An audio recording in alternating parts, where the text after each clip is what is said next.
Hello दोस्तों, make माई SSC channel में आप सभी का स्वागत है। आज हम हिस्ट्री पढ़ने वाले हैं। हिस्ट्री में हम वैदिक काल से संबंधित प्रीवियस ईयर एसएससी तथा आरआरबी के क्वेश्चन डिस्कस कर रहे हैं।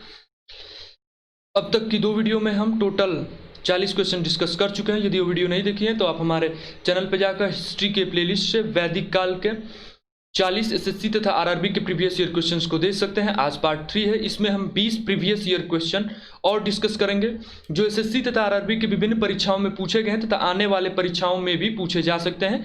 तो चलिए आज का सेशन शुरू करते हैं। क्वेश्चन नंबर 41, कर्म का सिद्धांत किससे संबंधित है? यूपीएससी 1999 का पूछा गया क्वेश्चन। कर्म का सिद्धांत मीमांसा से संबंधित है। इसका करेक्ट आंसर है मीमांसा से। कर्म का सिद्धांत मीमांसा से संबंधित है। क्वेश्चन नंबर 42, यज्ञ संबंधी विधि विधानों का पता किस वेद से चलता है? यह आरएएस तथा आरटीएस 1994 तथा 2000 में पूछा गया क्वेश्चन है। यज्ञ संबंधी तथा विधि विधानों का पता यजुर्वेद से चलता है। इसका करेक्ट आंसर है यजुर्वेद। यजुर्वेद में यज्ञ संबंधी विधि विधान तथा उसके कर्मकांडों का पता चलता है। क्वेश्चन नंबर 43, वैदिक युग में प्रचलित लोकप्रिय शासन प्रणाली क्या थी? यह आरएएस 1993 में पूछा गया क्वेश्चन है। वैदिक युग में प्रचलित लोकप्रिय शासन प्रणाली गणतंत्र थी। प्राचीन वैदिक युग में भी भारत में गणतंत्र प्रचलित था तथा गणतंत्र बहुत ही लोकप्रिय शासन प्रणाली थी। अतः इसका करेक्ट आंसर है अब गणतंत्र। क्वेश्चन नंबर 44, भारत का सबसे पुराना प्राचीनतम वेद कौन सा है? इसका करेक्ट आंसर है ऋग्वेद। यह एसएससी के विभिन्न परीक्षाओं में पूछा गया क्वेश्चन है। यह एक वेरी इंपॉर्टेंट क्वेश्चन है। भारत का सबसे प्राचीनतम एवं पुराना वेद ऋग्वेद है। क्वेश्चन नंबर 45, भारतीय दर्शन की आरंभिक विचारधारा कौन सी है? यह एसएससी 2000 में पूछा गया क्वेश्चन है। भारतीय दर्शन की आरंभिक विचारधारा सांख्य है। सांख्य प्रणाली भारतीय दर्शन की आरंभिक विचारधारा थी।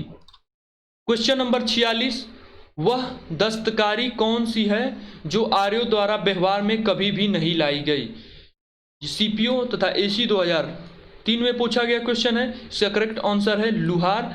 वह दस्तकारी जो आर्यों द्वारा कभी व्यवहार में नहीं लाई गई थी, इसका करेक्ट आंसर है लुहार। क्वेश्चन नंबर 47, किस वेद में जादुई माया और वाशीकरण का वर्णन किया गया है?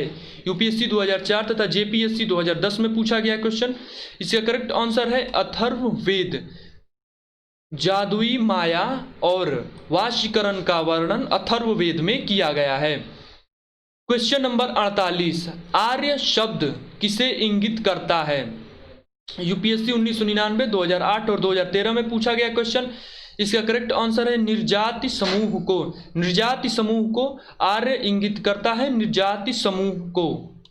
क्वेश्चन नंबर 49, आर्य भारत में कहां से आए थे?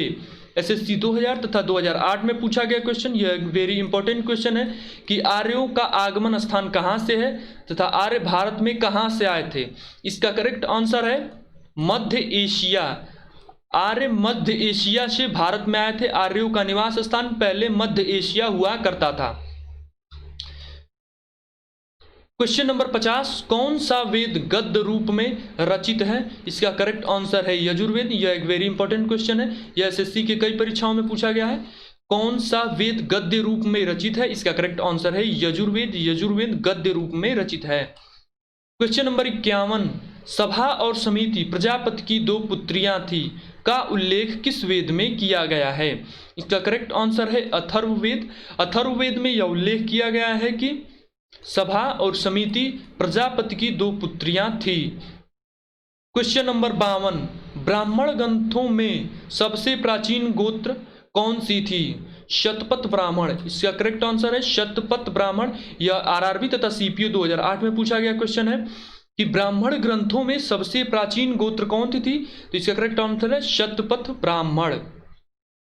क्वेश्चन नंबर 53, वैदिक काल, ये काल है, वैदिक काल के कौन सी स्मृति प्राचीनतम है?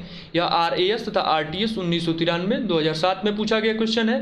वैदिक काल की कौन सी स्मृति सबसे प्राचीनतम है? इसका करेक्ट आंसर है मनुस्मृति। वैदिक काल की मनुस्मृति सबसे प्राचीनतम स्मृति है। क्वेश्चन नंबर 54, प्राचीनतम पुराण कौन है? इसका करेक्ट आंसर है मत्स्य पुराण। यह एसएससी के कई परीक्षाओं में पूछा गया क्वेश्चन है, यह वेरी इंपॉर्टेंट क्वेश्चन है। एसएससी के लगभग सभी परीक्षाओं में पूछा गया है कि प्राचीनतम पुराण कौन सा है। इसका करेक्ट आंसर है मत्स्य पुराण। क्वेश्चन नंबर 55, ऋग्वेद में सबसे पवित्र नदी किसे माना गया है? यह यूपीएससी 2002 का पूछा गया क्वेश्चन है। ऋग्वेद में सबसे पवित्र नदी किसे माना गया? इसका करेक्ट आंसर है सरस्वती। सरस्वती नदी को ऋग्वेद में सबसे पवित्र नदी माना गया है। क्वेश्चन नंबर 56, उत्तर वैदिक काल में किसे देवता को सबसे उच्च स्थान प्राप्त है? किस देवता को सबसे उच्च स्थान प्राप्त था? एसएससी जीजी 1998 तथा 2012 में पूछा गया क्वेश्चन। इसका करेक्ट आंसर है प्रजापति। उत्तर वैदिक काल में प्रजापति को सबसे ऊंचा स्थान प्राप्त था। क्वेश्चन नंबर 57, ऋग्वेद में अघन्य शब्द का प्रयोग किसके लिए किया गया है? बीपीएससी 2000 में पूछा गया क्वेश्चन। इसका करेक्ट आंसर है गाय। ऋग्वेद में अघन्य शब्द का प्रयोग गाय के लिए किया गया है। क्वेश्चन नंबर 58, जल या समुद्र का देवता किसे माना जाता है?